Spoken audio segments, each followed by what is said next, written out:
السلام عليكم ورحمة الله. أهلا وسهلا بكم أعزائي المشاهدين، معكم أحمد الديب من قناتكم عالم الاي او اس.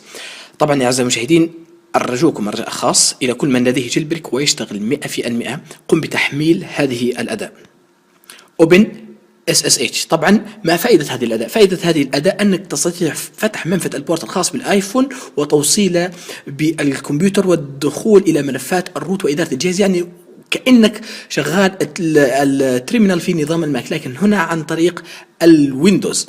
طبعا إذا قمت بتحميل هذه الأداة ويعني لا سمح الله حدثت مشكلة مستقبلا، مثلا حذفت السي عن طريق الخطأ، تستطيع بهذه الأداة التي قمت بتحميلها كتابة بعض الأوامر في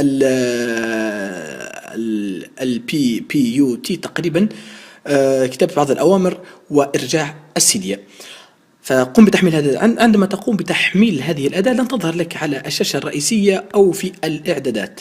طبعا عبارة عن فتح منفذ البورت الخاص بالآيفون، توصيله عن طريق طبعا الواي فاي.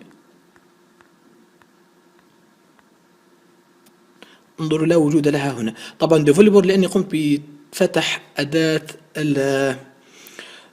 بفتح المنفذ ال SSH.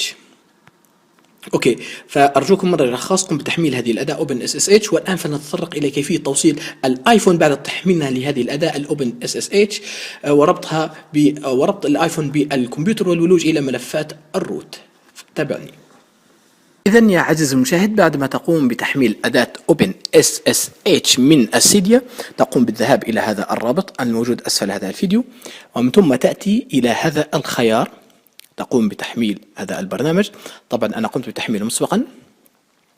برنامج خفيف حجمه 1 ميجا، تقوم بتحميله. بعد الانتهاء من التحميل تقوم بتثبيته كأي برنامج آخر عادي. بعد ما تنتهي من عملية التثبيت تقوم بفتح البرنامج. طبعا هذه واجهة البرنامج. الرجاء لا تقوم بتغيير أي شيء، فقط تعال لهذا المربع. طبعا هذا المربع يطلب منا الاي بي ادرس الخاص بالايفون الخاص بك. طبعا كيف تتم ربط الايفون بهذا البرنامج؟ تتم عن طريق شبكة الواي فاي. طبعا لابد أن يكون الايفون والكمبيوتر على نفس الشبكة.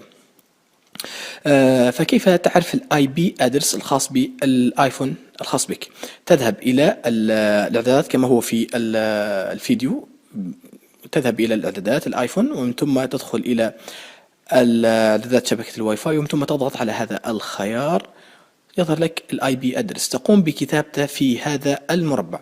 بعد ما تقوم بكتابة الاي بي ادرس تضغط على لوجن انتر، تنتظر لحظات. بعد ذلك يطلب منك لوج ان از، تختار وتكتب روت. بعد ما تكتب روت يطلب منك كلمة المرور. كلمة المرور هي Alpine ALIPNE. تكتب كلمة المرور، ومن ثم دخلت الآن إلى ملفات روت الجهاز. طبعا لكي نتأكد نكتب مثلا الأمر you name space dash a، سوف يظهر لنا معلومات الآيفون. طبعا يا أعزائي المشاهدين، بهذه الطريقة إذا تم حذف السي عن طريق الخطأ بهذا البرنامج وببعض الأوامر في برنامج البيوتي نستطيع إرجاع السي. فالرجاء رجاء خاص قم بتحميل هذا البرنامج وأداة الأوبن اس اس اتش. إلى هنا ينتهي هذا الفيديو. أشكركم على حسن المشاهدة. أتمنى أن تقوم بتحميل هذه الأداة. في الختام لا تنسى الاشتراك في القناة إذا أنت غير مشترك، لكي تبقى بالجديد والجديد في عالم الاي او اس. وإذا وجدت أي مشكلة في هذه الخطوات قم بمتابعتها على تويتر، وسوف نتراسل شخصيا إن شاء الله، ولن تواجه أي مشكلة بعد الآن. والسلام عليكم ورحمة الله تعالى وبركاته.